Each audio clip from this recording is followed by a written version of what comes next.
The coffee cup struck the wall and shattered 3 feet from his boots. Brown liquid bled across the gray carpet. Eleanor Brennan sat behind the dark oak desk in her wheelchair, late October light cutting hard across her face. "Get out," she said. Like the others, Daniel Hayes did not flinch. He bent down and gathered the broken pieces into a paper napkin, slow and careful, the way a man handles something that might still cut him. 7 assistants in 6 weeks. Not one had lasted past noon. He stood. "I'll be back at 7 tomorrow, ma'am." She did not answer. If you appreciate stories where the loudest person in the room is not the strongest, take a second to subscribe. Drop the city you're watching from in the comments. Now back to St. Paul, where the floor is still wet with coffee. The next morning, Daniel arrived at 6:58. The office on the 14th floor of the Brennan and Whitlock building overlooked the Mississippi River, the water already dark with November coming. Ruth Calloway met him at the elevator with a thin folder under one arm, and a look that did not bother to hide its surprise. "You came back. I said I would." Ruth had been the Brennan family attorney for 31 years. She had buried Eleanor's father in September. She had watched 7 assistants quit in tears since then. She did not smile at Daniel, but something in her shoulders shifted. "She's already in the corner office. Coffee black, no sugar. Don't ask how she takes it. Just bring it." "Yes, ma'am." He brought the coffee. Eleanor did not look up from her tablet. He set the cup on the leather coaster on the right side of her desk, the side closer to her good hand. He did not speak. He stepped back to the wall. She let the coffee sit for 40 minutes. When she finally drank, it was cold. "This is cold." "Yes, ma'am." "Make it again." He made it again. She let that one sit too. He made a third. By 11 that morning, 3 full cups of black coffee stood lined on her desk, untouched. At noon, she moved a board meeting from 2 o'clock to 3:30, without warning him, then to 4, then back to 2. He rebuilt the schedule each time without comment. He notified the 7 board members. He apologized on her behalf to each one in the same flat tone. At 3:15, she said, "There's a folder on the Henderson account I need from the file room downstairs. Bring it up." Now, Daniel stayed where he was. She looked up for the first time that day. "Did you not hear me?" "I heard you, ma'am. I leave at 3:25 every day. My daughter gets out of school at 3:40. I won't be late for her.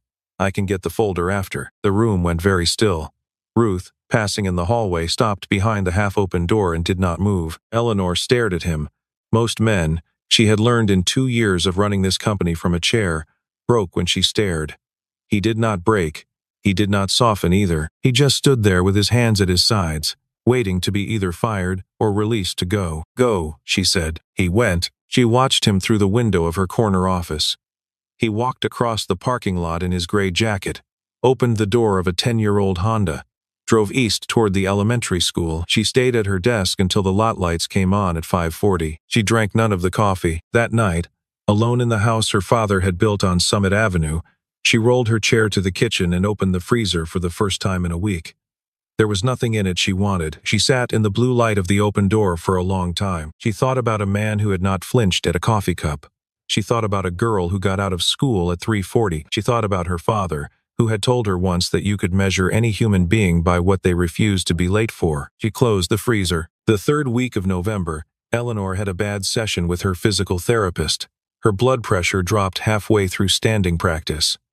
The room tilted. The therapist caught her before she fell, but her face went chalk white, and her hands started to shake. Daniel was in the doorway with a bottle of water and a clean towel before the therapist could call for help. He did not rush. He did not raise his voice. He set the bottle on the bench, helped lift her ankles onto a folded blanket, told her to breathe through her nose for a count of 4, hold for 4, out for 6. He pinched a small amount of salt from a packet in his coat pocket and stirred it into the water. "Sip, don't drink it down." She sipped. The room steadied. The therapist, 26 years old and 2 years out of school, watched all of this and said nothing. Later, in the hallway, she asked Daniel where he had learned that. He said, "A long time ago." She did not push. Eleanor did not mention it. But the next morning she drank the coffee while it was still hot. That Friday, the company hosted its annual benefit at the St. Paul Hotel, a fundraiser Eleanor's father had started 14 years earlier for homeless veterans in the Twin Cities. She had not wanted to go. She went anyway, because her father had gone every year, even the year he was dying. Daniel pushed her chair through the lobby in a charcoal suit that did not quite fit at the shoulders. A man in a Goodwill coat stopped in front of them near the cocktail tables. He was thin, gray at the temples, hollow under the eyes. He looked at Daniel for a full 5 seconds before he spoke. "Doc Hayes? 2-3, Helmand?" Daniel went very still. Then he nodded once. The man laughed, the kind of laugh that comes out as a cough. He stepped forward and put both arms around Daniel and held on. Daniel held back. Neither of them said anything for nearly half a minute. When the man finally stepped away, he wiped his eyes with the back of his hand and said, "You pulled me out of that ditch outside Marja. You and Sergeant Vega. I owe you a beer for the rest of my life, Doc." "You don't owe me anything, Mike." The man walked away into the crowd. Ruth Calloway stood 10 feet behind Eleanor's chair, holding 2 glasses of water, and she had heard everything.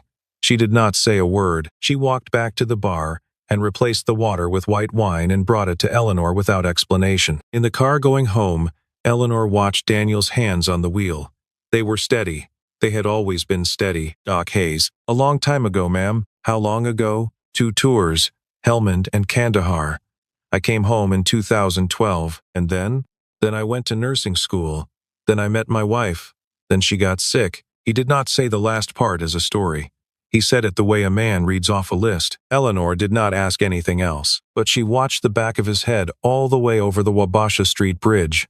And she watched him in the rearview mirror at every red light, and she did not realize until the car was idling in her driveway that she had not thought once, in 40 minutes, about her own legs. That night, Ruth opened her laptop in her study and ran a records search on Daniel Hayes.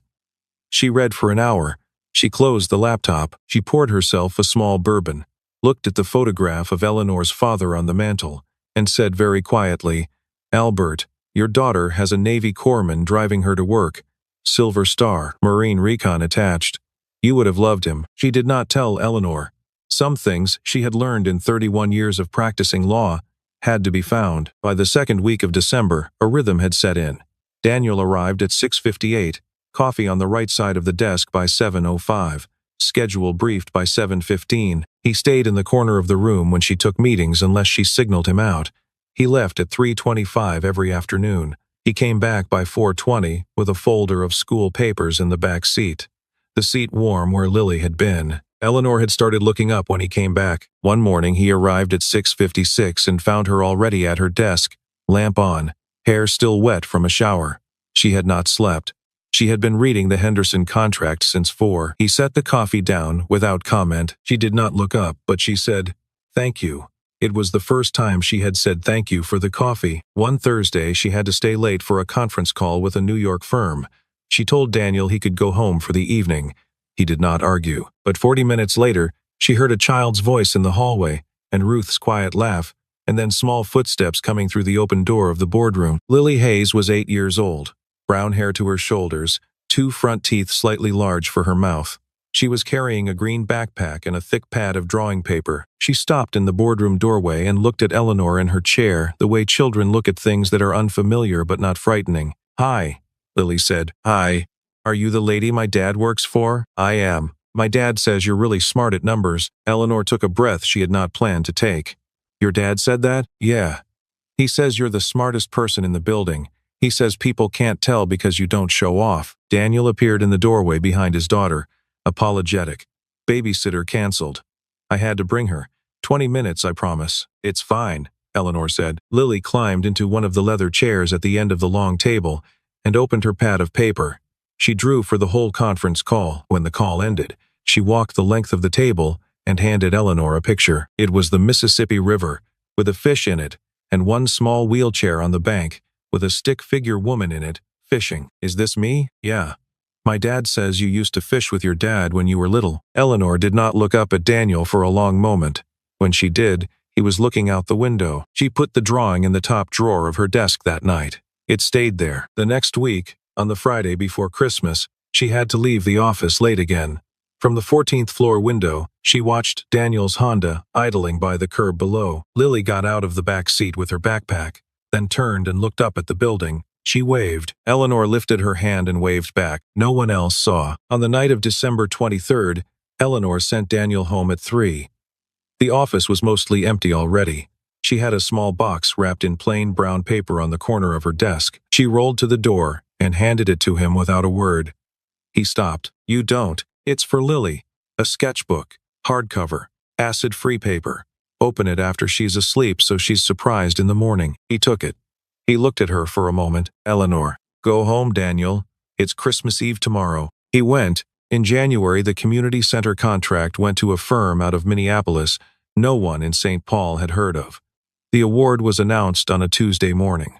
Eleanor read the press release twice. She read it a third time. She did not say anything. The bid had been theirs to lose. Brennan and Whitlock had designed 3 of the 4 largest public buildings in Ramsey County in the last 15 years. Their proposal was 30 pages cleaner than anyone else's, on budget, with a sustainability plan no one else had matched.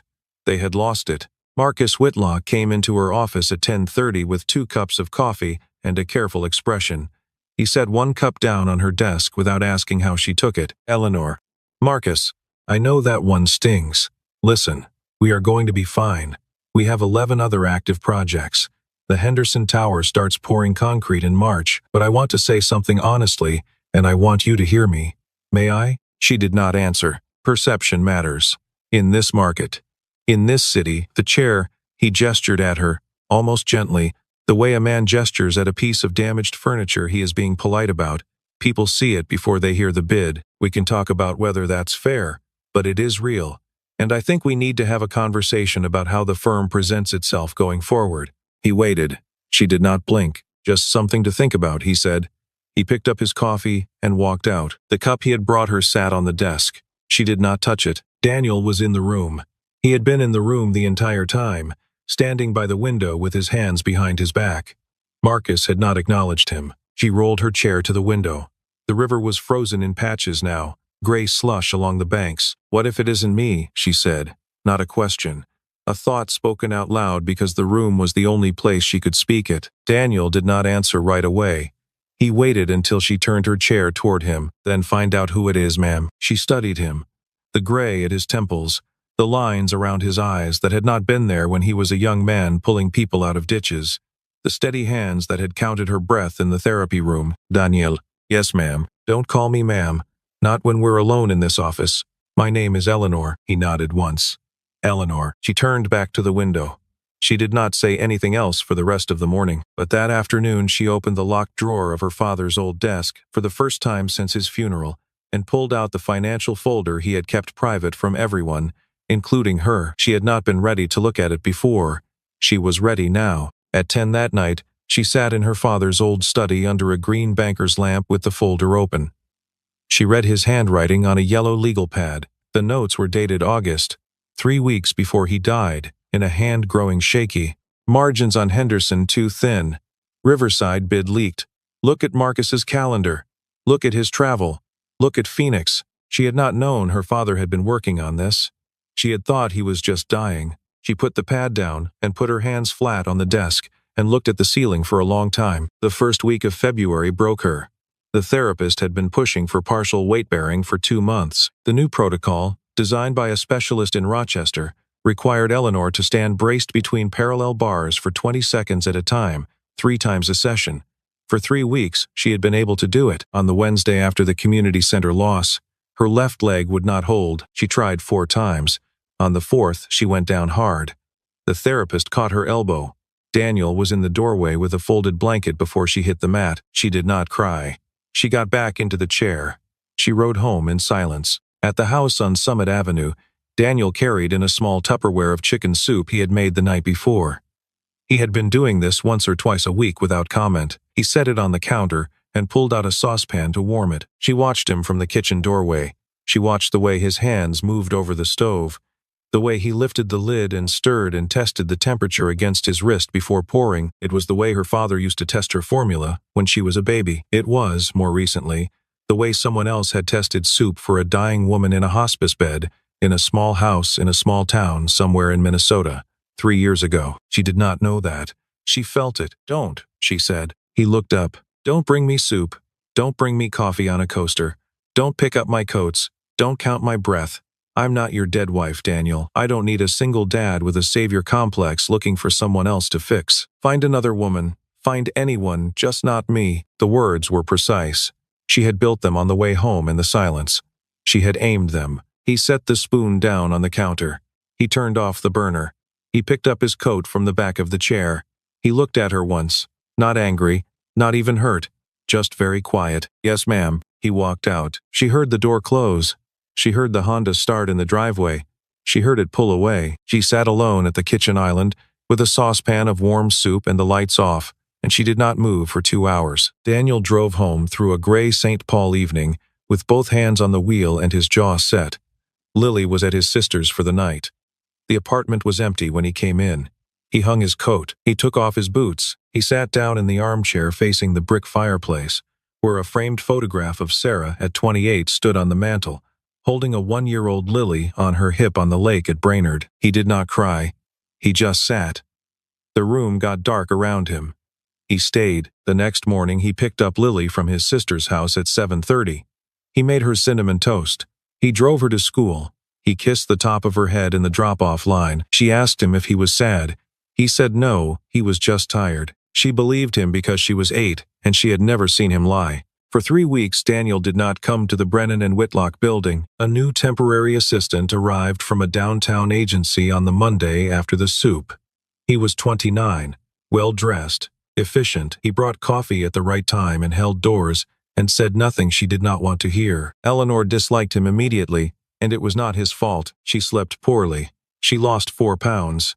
The bid on the Henderson Tower required 40 pages of revisions, and she rewrote them herself at 2 in the morning.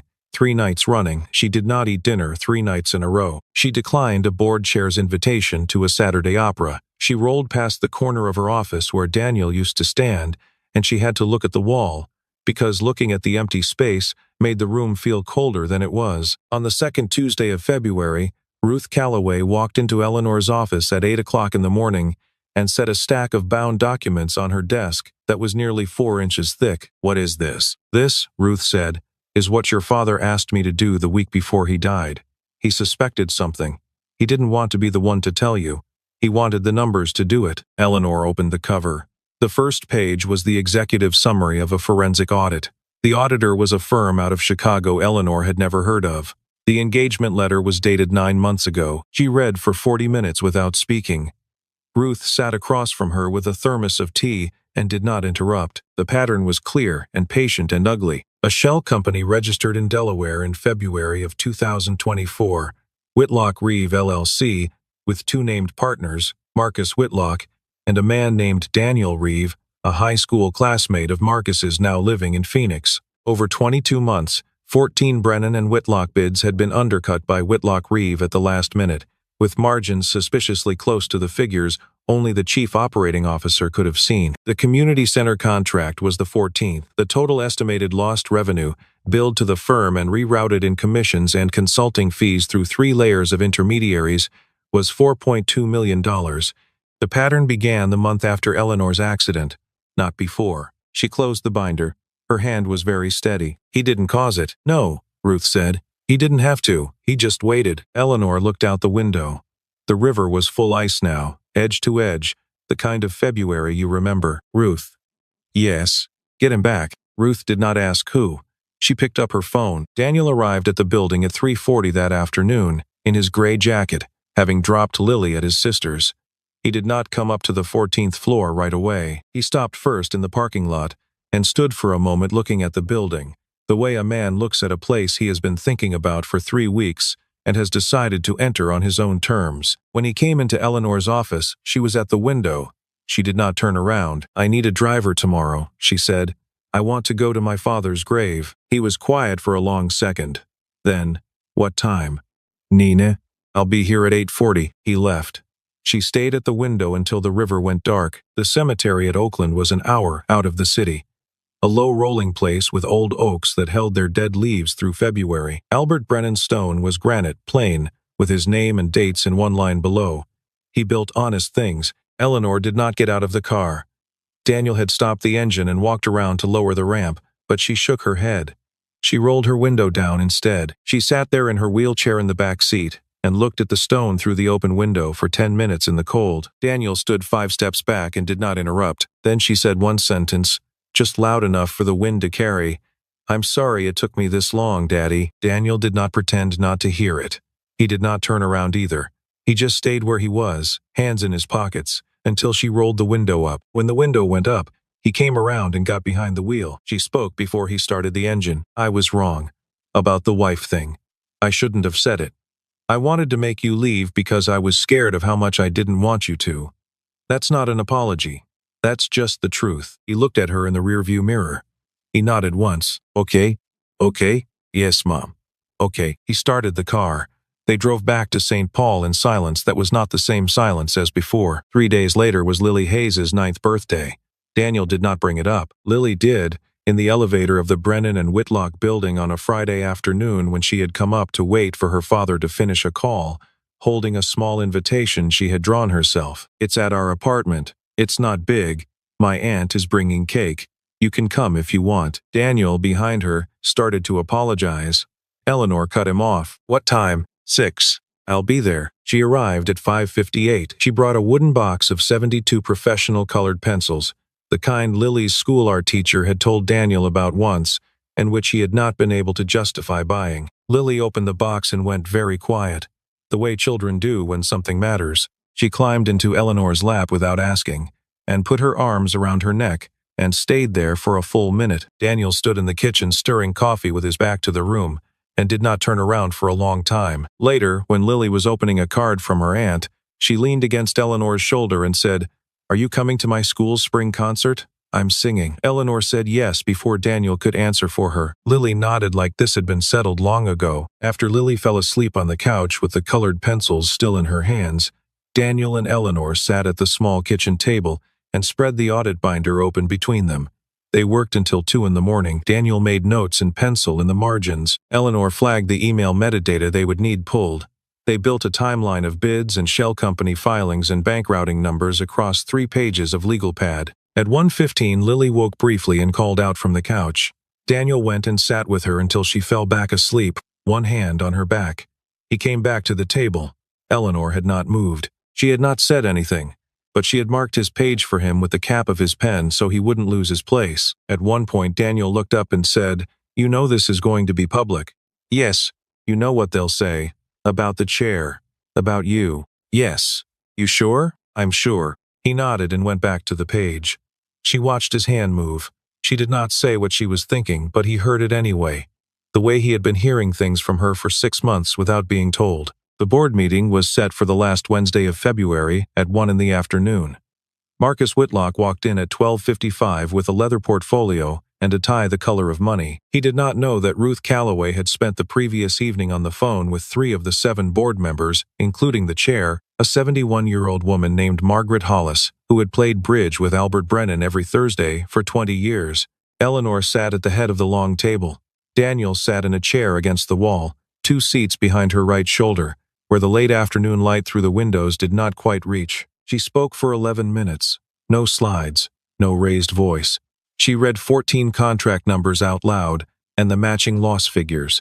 She named the shell company. She named the Phoenix partner. She read 3 lines from an email Marcus had sent the day before the community center bid closed. Marcus tried to interrupt twice. Margaret Hollis lifted one finger from the table the second time and said, very quietly, "Marcus, sit down." He sat down. The vote came at 1:47, 7-2 for removal as chief operating officer and immediate referral to civil counsel. The 2 opposing votes belonged to Marcus and a man named Alan Foss, who had been Marcus's college roommate. Both abstained when asked to defend their vote. Margaret Hollis turned to the rest of the table and said, "For the record, I want Mr. Whitlock's departure filed under cause, not resignation. I will not have this firm pretend this was anything other than what it was." 2 of the remaining members nodded at once. The motion was added. The minutes would reflect it. Marcus stood. He looked once at Eleanor. There was no anger in his face. There was something worse, which was the small, stunned look of a man who had assumed for 2 years that the woman in the chair was no longer paying attention. He gathered his portfolio. He walked out of the room. The door closed behind him. In the hallway outside the boardroom, an associate would later say Marcus had stood for nearly 40 seconds with his hand on the elevator button before pressing it. He did not press it for the lobby. He pressed it for the parking garage. He left through the back. No one in the boardroom spoke for nearly 20 seconds. Margaret Hollis turned to Eleanor and said, "Your father would be proud of you, sweetheart. He was already proud of you. But today, especially, Eleanor nodded. She did not trust her voice. Ruth Calloway, on the way out, passed Daniel's chair. She paused. She said, so quietly only he could hear, "Hospital Corpsman Second Class, Silver Star. I knew the day you walked in. I just waited for her to find it on her own." Daniel did not answer. He walked out behind Eleanor's chair and pushed her to the elevator and rode down with her in silence to the parking garage. He held the door of the car open. He drove her home. He did not come inside. In the car, going back across the river to his own apartment, Daniel checked his phone for the date. It was February 28th. Sarah's anniversary was in 2 weeks. He had not been counting. He had been counting other things. He pulled into the parking lot of his building and sat in the car for a long time before going up. 2 weeks later, on a Thursday afternoon, Daniel did not come to work. He had asked for the day off 3 weeks in advance. He had not said why. Eleanor had not asked. She called Ruth at 11 in the morning. Where would he be today? Of all days, Ruth did not need to ask. Resurrection Cemetery, South Side, Section 12. Send me a driver, not him. She arrived at 1:15. The wind off the prairie was sharp. The cemetery was nearly empty. She saw him from 100 yards out, standing in front of a small stone with Lily sitting on the grass beside it, drawing on a pad with one of the colored pencils Eleanor had given her. She had brought white lilies. She had not been sure why white lilies. She held them on her lap as the driver pushed her chair across the path. Daniel turned when he heard the wheels on gravel. He did not say anything. He watched her come. She rolled up to the stone. Sarah Hayes, 1984 to 2023. Beloved wife and mother. She laid the lilies next to the small bouquet of yellow tulips Daniel had brought. Yellow had been Sarah's favorite color. He had told her that once, in passing, in a conversation about something else. She had remembered. Daniel's shoulders moved once. He turned his face into the wind so neither of them would see. Lily got up off the grass with her pad of paper still in her hand and walked over to Eleanor and slid her small fingers into Eleanor's. The three of them stayed there for a long time. No one spoke. The wind moved through the bare oaks at the edge of Section 12. At some point, Lily said very quietly, "My mom would have liked you." Eleanor squeezed her hand once. Lily held up the pad of paper. It was a drawing of 3 people on the bank of the Mississippi River. 2 adults and a child. The taller adult was a man. The one in the wheelchair was a woman. The child between them held both their hands. Eleanor looked at it for a long moment. She handed it back. "Can I have a copy of that one? When you're ready?" Lily considered. "I can make you a real one. With the good pencils. I'd like that." Daniel did not turn back around for another minute. When he did, his eyes were red, but his voice was the same voice it had always been. "Thank you for coming. You don't have to thank me." "I do. I want to." She nodded. They drove back to St. Paul in the same car, the 3 of them. None of them spoke for the first 20 minutes of the drive. Then Lily, mostly to herself, said the spring concert was on April 19th, and her song was about birds, and she had a solo of 3 lines. Eleanor said she would be in the front row. Daniel kept his eyes on the road, but Eleanor saw, in the mirror, the corner of his mouth lift for the first time that day. Lily fell asleep against Eleanor's arm in the back seat, with the colored pencil still in her hand. Daniel drove. He kept looking in the rearview mirror, not to check the road, but to check that the 2 of them were still there. 6 months later, it was October again. The maples along Summit Avenue had gone the color of new copper. The community center contract had been pulled by the court in May and rebid in June. Brennan and Whitlock had won it back. The Whitlock-Reeves civil case was working its way through the Ramsey County courts. Marcus had left Minnesota. Brennan and Whitlock had quietly become Brennan and Hollis, with Margaret stepping in as interim partner. The firm had its best summer in 9 years. On a Tuesday afternoon, Eleanor stood between the parallel bars in the physical therapy room and took 3 steps. Her left leg shook. Her right leg held. Sweat ran down her temple. She did not look at the bars. She looked at the bench against the wall, where Daniel and Lily were sitting. Lily with her chin on her hands. Daniel with his hands folded between his knees. She took the 3rd step and sat down hard in the wheelchair the therapist pushed under her. She laughed. It was the first time anyone in that room had heard her laugh. Lily clapped. Daniel did not clap. He just looked at her, and she looked back, and something passed between them that did not need a word. 3 steps was enough. 3 steps was, in fact, a great deal. The next morning was a Saturday. The sun came up over the Mississippi at 6:41. At 7 o'clock exactly, Daniel Hayes pulled into the driveway of the house on Summit Avenue. He did not ring the bell. He used the key Eleanor had given him a month earlier, when she had said, in the same flat voice she used for board meetings, "It's stupid for you to stand outside in the snow next winter." He had not made anything of it. He had taken the key. He came in through the side door. The kitchen smelled like coffee. Lily was already at the kitchen island, doing a worksheet of long division, her tongue between her teeth the way it always was when she was concentrating. Eleanor was across from her, marking the answers in pencil. Lily looked up. "Hi, Daddy." "Hi, Peanut." Eleanor lifted her eyes. She did not smile, exactly. Something in her face softened in the way that does not need to be called a smile. He hung his jacket on the back of a chair. He poured himself a cup of coffee.